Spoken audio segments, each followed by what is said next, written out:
And I'm going to introduce to you this gentleman who is absolutely dynamic, and you're definitely going to get some insights about a group that people are very, very fascinated about.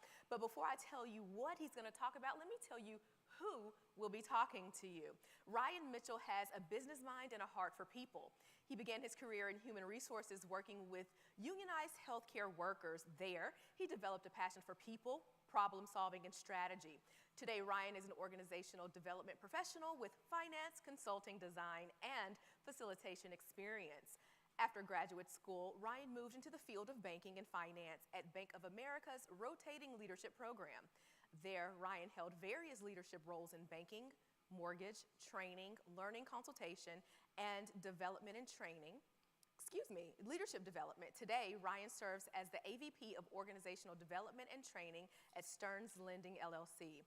He is responsible for using data to drive cultural change initiatives, as well as leading a team of instructional designers who build creative training content. Now, Ryan will talk to us about Fingerpointing 101, using emotional intelligence to understand millennials. Ooh, good luck with that, guys. You will watch this video, enjoy it, and then the next voice you will hear is Ryan Mitchell.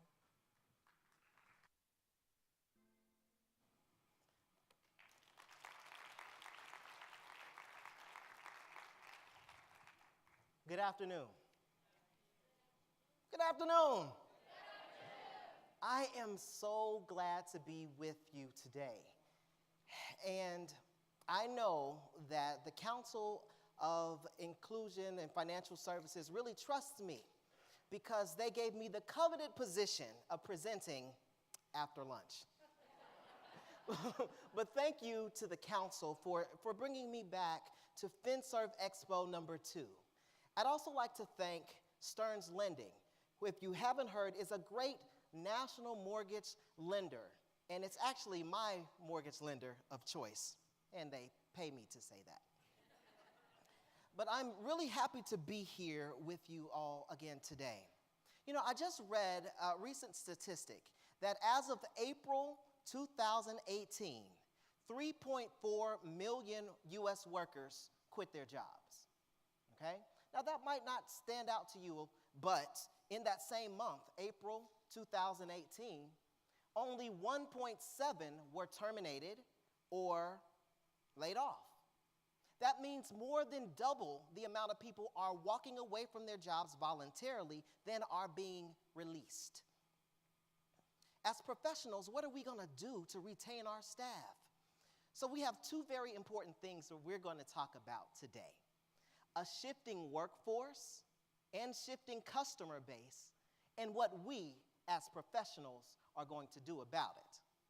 Now, because we are after lunch, I do have some activities for us to do because we all have to participate if we're not going to get the nod, okay? If you hear this, that means I've gone to sleep, okay? So you know, let's start with a quick activity. I'm going to say all right, you say all right. All right? All right, so you all are awake, at least thus far. So now, the next thing, next slide.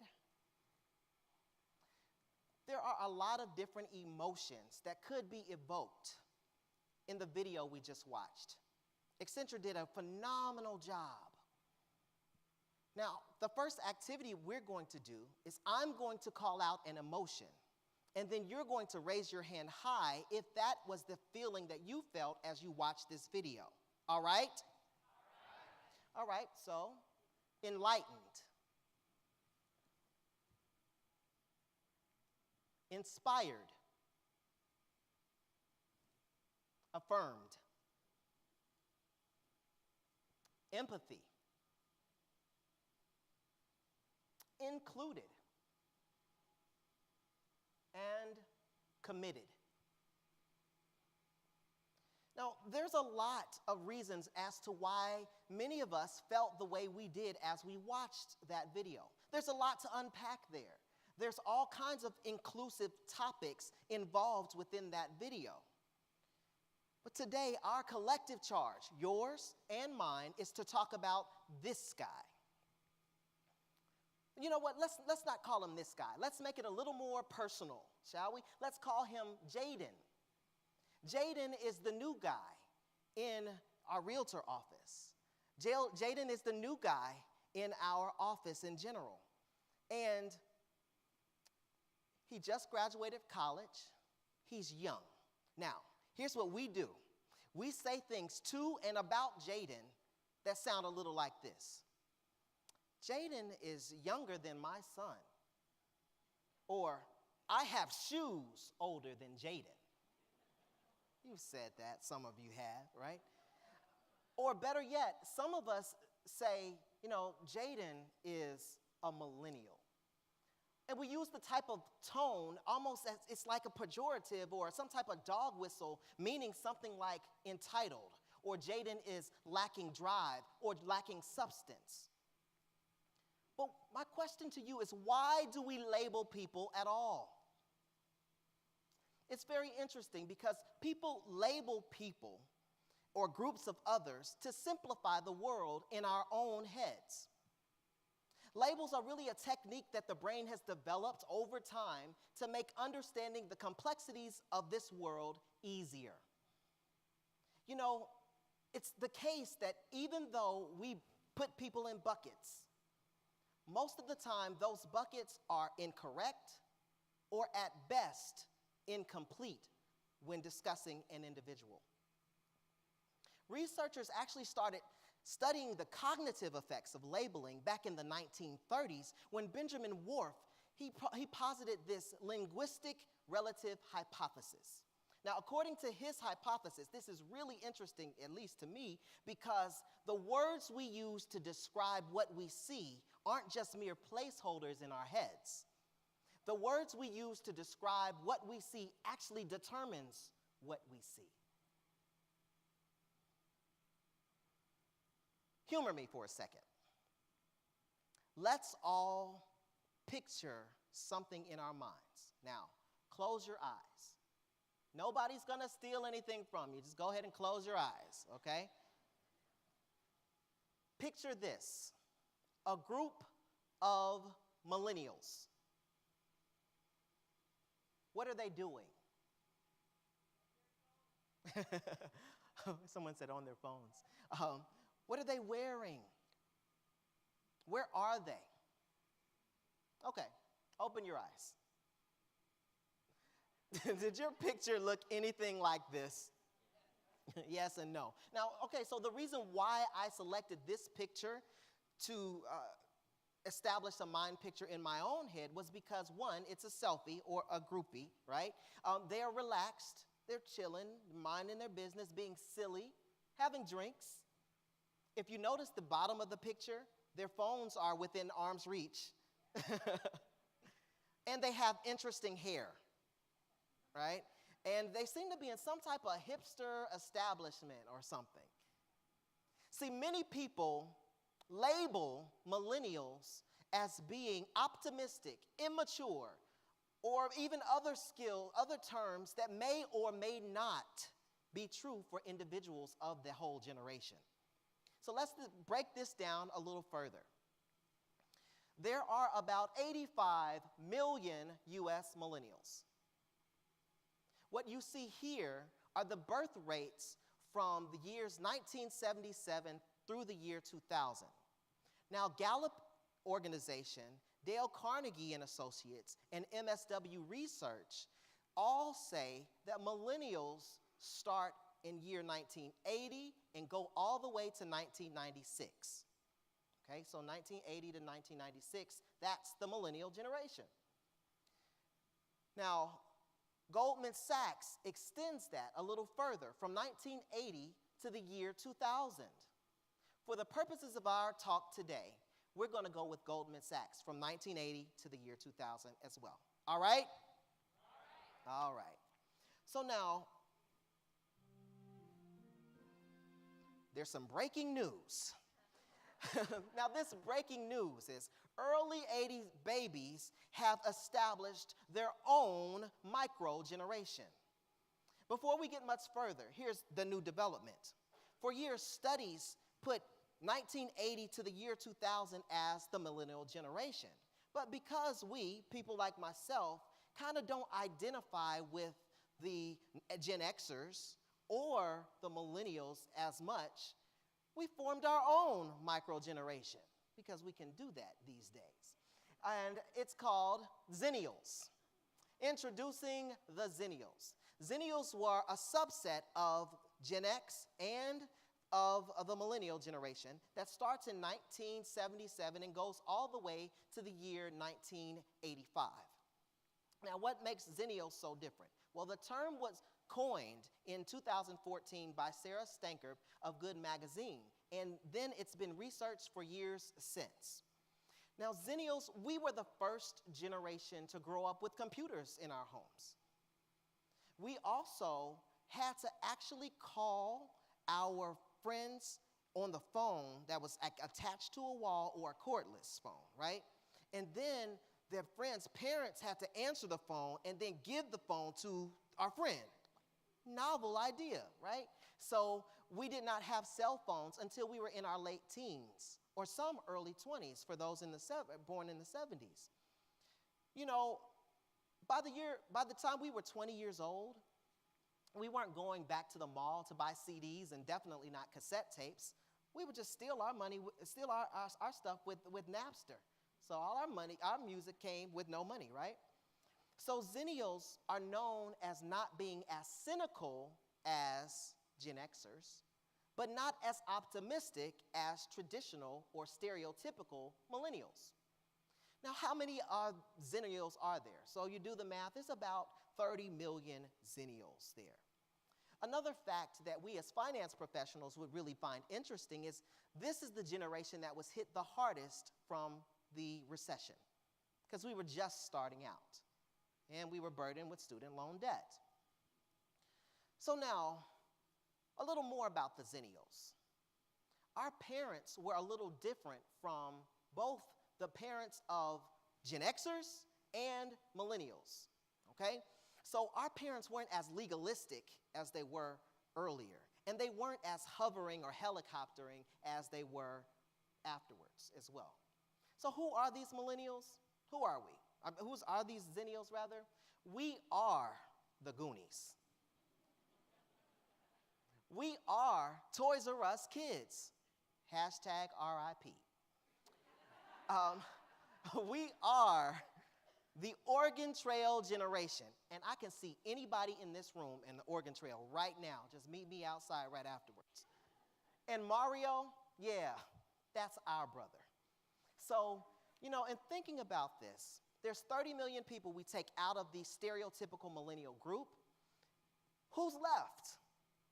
Well, there's about 45 to 50 million millennials that are the stereotypical millennials. So we're just talking about this group today.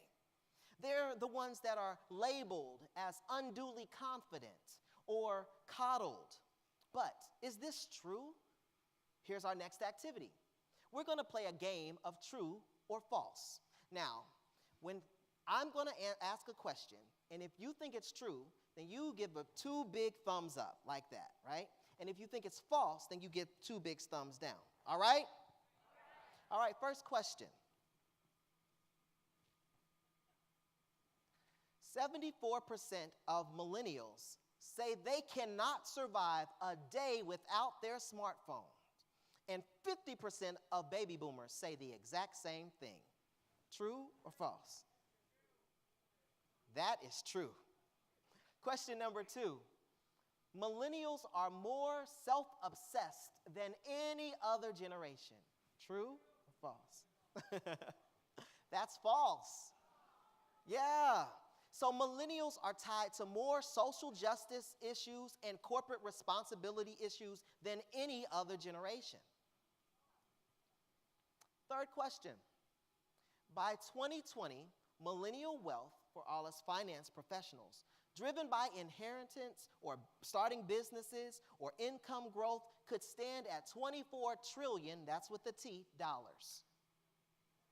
That's true. So we have to watch how how we treat our customers. So that labeling thing could mess with our money thing. Last question.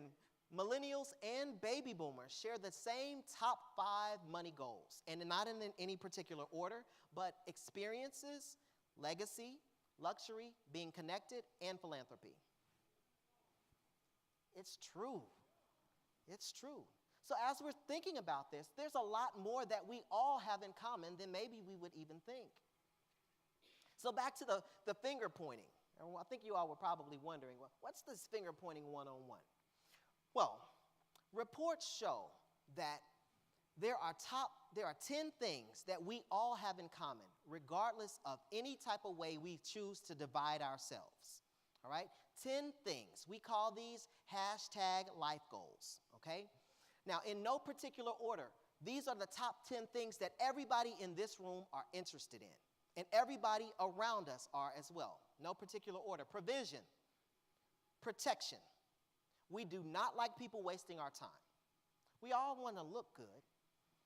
We want to learn new things. We want to live longer. We want to be comfortable. We don't want to be lonely. We want to be known and remembered. And we all seek some form of pleasure. Treasure may be pleasure, right? All right, so as we're thinking about this, is this correct? Everybody say yes or no?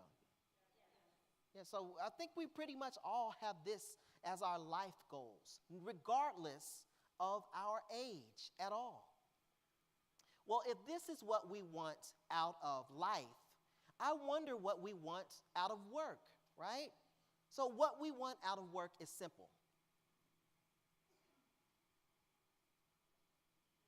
It's respect. Play the clip. I think the audio is off. Oh, there it is. It's okay to clap.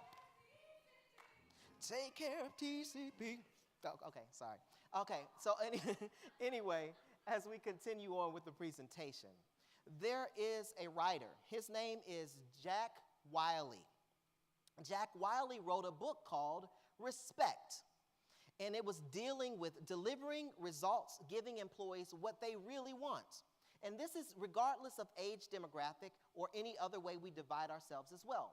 So Jack Wiley broke down the word respect into an acronym, and it means this. Out of work, hashtag our work goals, we have recognition, exciting work, security. At work, we all want pay, right? We want to know what the heck we're doing, so education is there.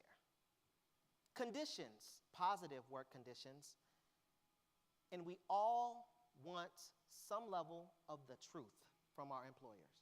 All right? So let's do a quick activity. Grab your cell phones or grab a sheet of paper and a pen. I want you to write down this acronym from recognition down to truth. I'll give you a moment to do so.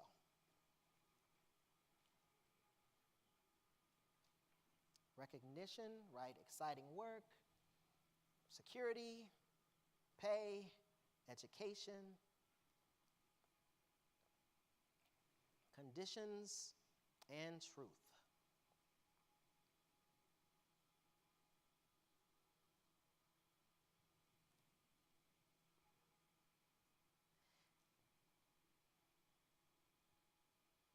If you're still working, say still working. Okay, still got a couple people working.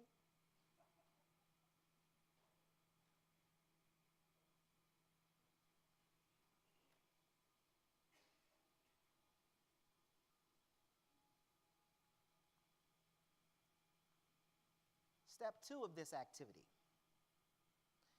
Rank them in level of importance to you and your career goals.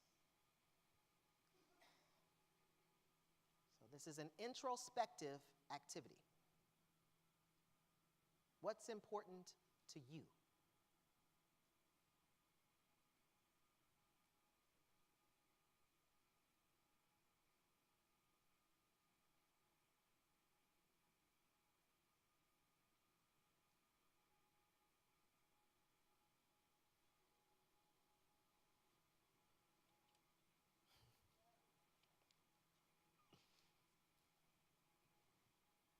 worry. You don't have to turn this in or anything. This is just for you, and we will come back to this in a second.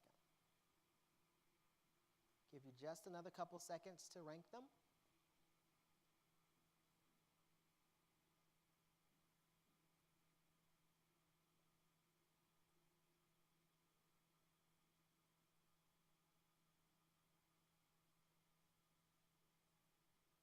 If you're finished, say all done. All right. Still working? Say still working. Okay, I think we've got it. So hold on to that. We will definitely come back to this in just a couple of minutes. But respect is what we all want out of work. And thinking about this, what we've really started to do is incorporate a little emotional intelligence. And we didn't even know it, right?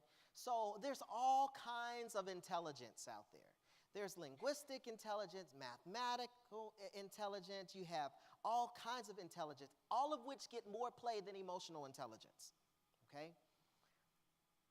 You know, you had a panel earlier. They were talking about technical intelligence. So there's lots of them. Emotional intelligence is a slightly different because we may know people who are really adept in math, but they can't read people. That may mean that they are lacking in emotional intelligence, no matter their competency level in any other form of intelligence. As my mom would put it, she's like, you're book smart but lack common sense, boy, right? Now, emotional intelligence, or otherwise known as EQ, or emotional quotient, is the ability to understand and manage our own emotions in positive ways to relieve stress, to communicate effectively, to empathize with others, to diffuse scenarios, and ultimately achieve our goals and our overall team goals. Let's break this down. All right, so make this real simple, all right?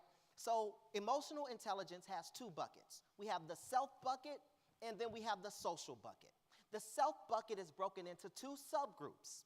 These two subgroups are self-awareness and self-management. Now, what's the difference, okay? So the difference is self-awareness really is being aware of our own emotional cues. Just imagine we're in a meeting and somebody says something to us that really rubs us the wrong way. It's us saying, okay, am I tapping my finger, tapping my foot?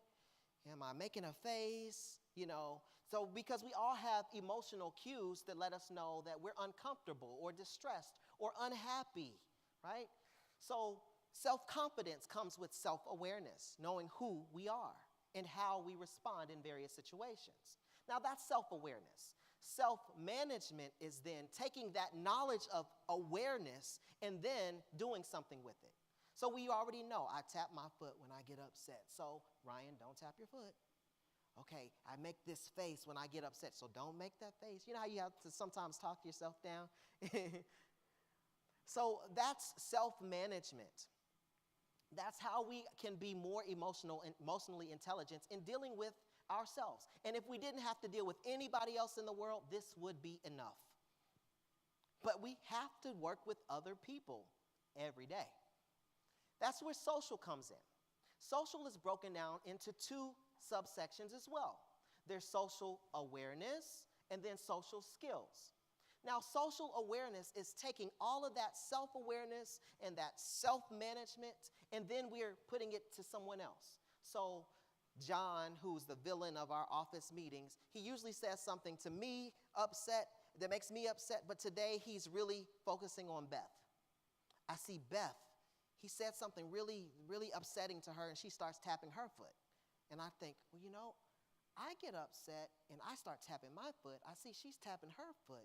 Maybe she's been upset by what John said to her today, right? So that is social awareness, actually being able to take our own cues and saying this may be what they're experiencing. And that's what we call empathy. So now social skills is taking it one step further and saying, hey, you know, after the meeting, Beth, I saw earlier that you seem to be a little bit upset after what John said. I've been in your shoes. I definitely understand.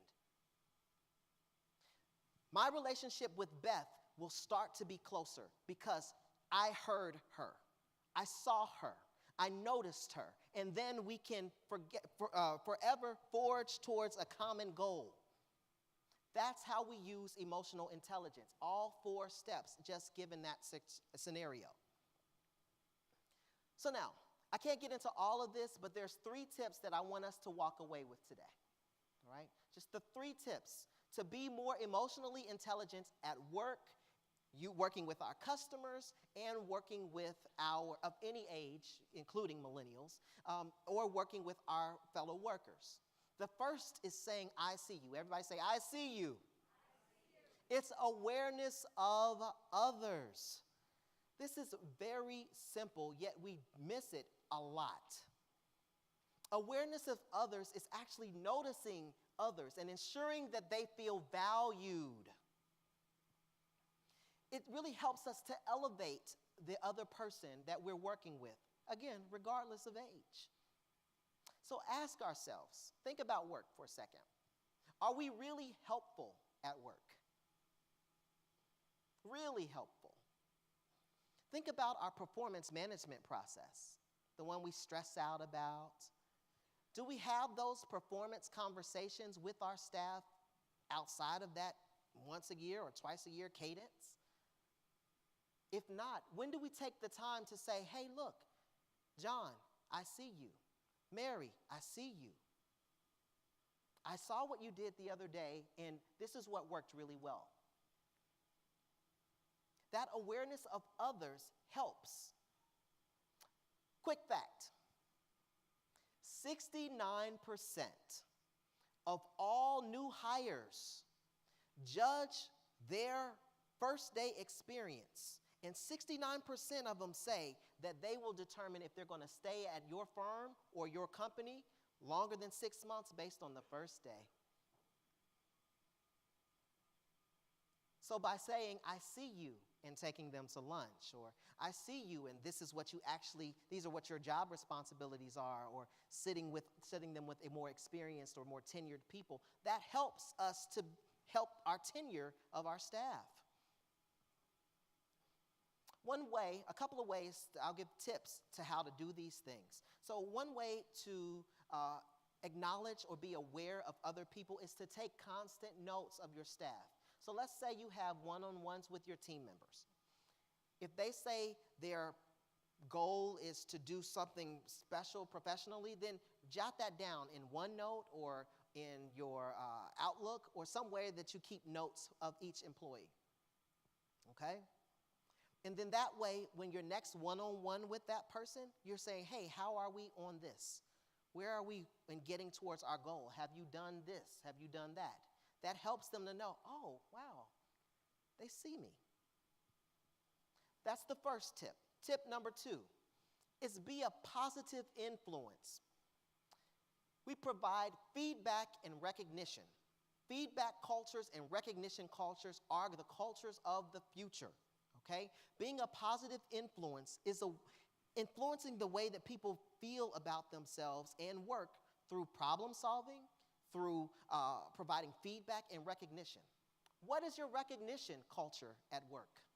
Is there a recognition culture? People need to see that they have been recognized for something publicly. Tips. One way to do this is to open your meetings with recognition, so people can recognize each other and they can hear very publicly that they're being recognized. Handwritten cards. People still love them. It's very personal. Great job, not just great job. I saw what you did the other day, and I really want to recognize you for that. In your handwriting. E-cards also work if they're specific, and even emails. But good job, attaboy, that does not work here. Really just being specific as to what was done and how what was done impacts the overall team and the overall organization.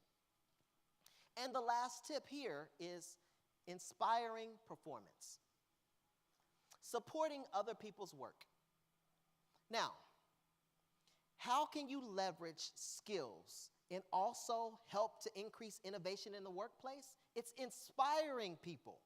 A lot of times we think inspiration includes having like a nice picture on the wall with a quote from John Maxwell or some type of quote that's on the wall, or we have these values and these nice words that our companies and teams all like they adorn our walls, right?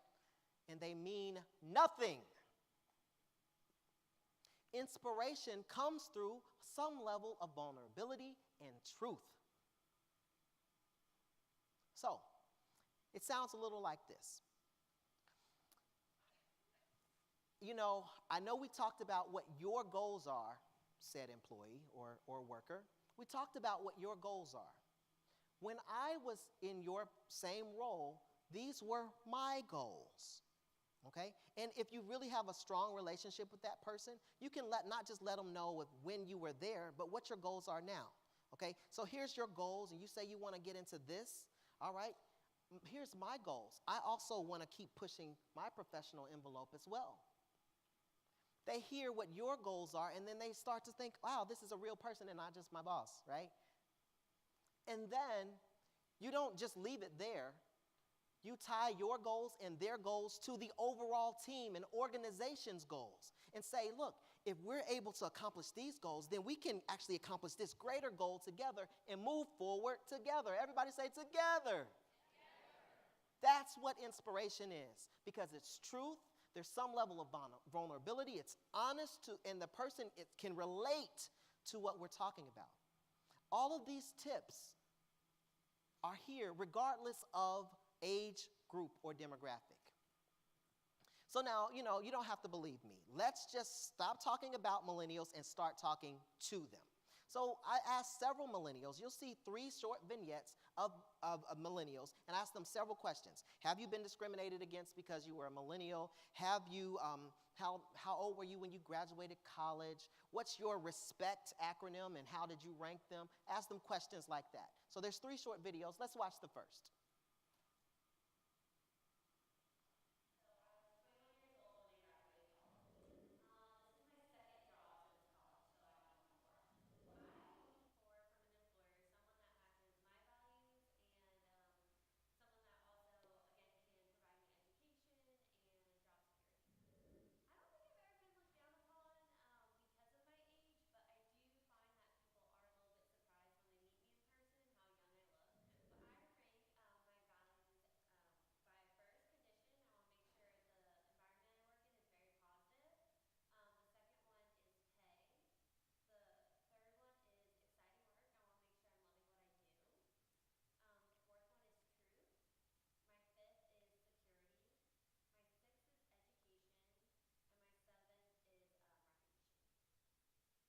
All right. Think about your own recognition, your own respect. All right? Let's look at the next one.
back to yours. Think back to what you listed in your respect column as well. And here's the last one.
All right, so what do we have here? We have 3 millennials. Everybody gets a trophy generation, and all of whom said recognition is at the bottom. Raise your hand if any of these individuals listed any of theirs in the same numerical order that you had yours. So if you look around the room, there is a lot more that we have in common than we don't. So remember this. Team performance improves by 50% when everybody feels included, regardless of who they are. So, what do we need to do? We have to stop this stereotyping, and we have to stop this labeling. It's going to impact our customers because there's $24 trillion that we're going to lose. We're going to lose our good workers as well if we keep labeling people as well. But you know, unfortunately, there is always somebody who meets the stereotype. So watch this real quick and then we'll get out of here. Family feud playing out in a courtroom. Mark and Christina Rotondo ask their 30-year-old son Michael to leave the house and get a job, but he refused. So his parents sued their son, and when he still wouldn't pack up and move out, it went to court. This week, a judge ruled in favor of the parents and said Michael would have to leave the family nest, but he asked the judge for another 6-month extension.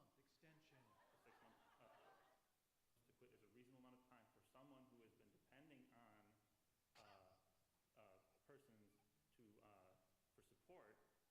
Before it went to court, the parents sent their son legal notices requesting he move on with his life, find employment, and grow up.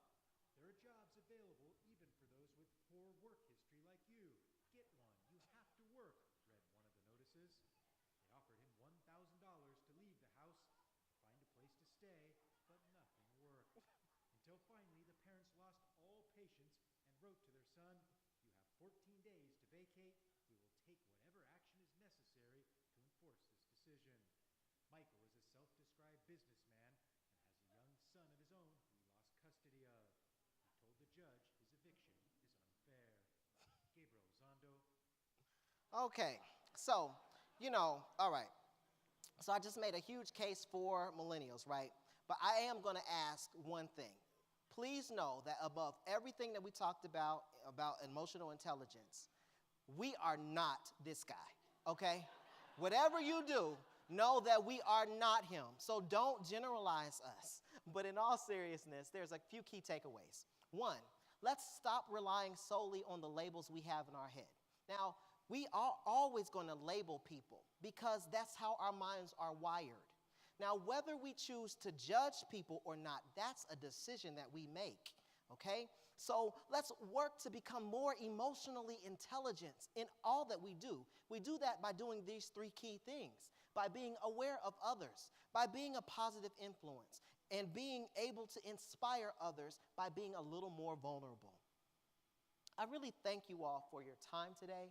I appreciate each of you. I'm on LinkedIn, so if you'll take time to link with me, I will accept all of you. If you would like to talk about other conversations that I have amongst groups, then I'm more than happy to do so as well. Thanks again to you for being here.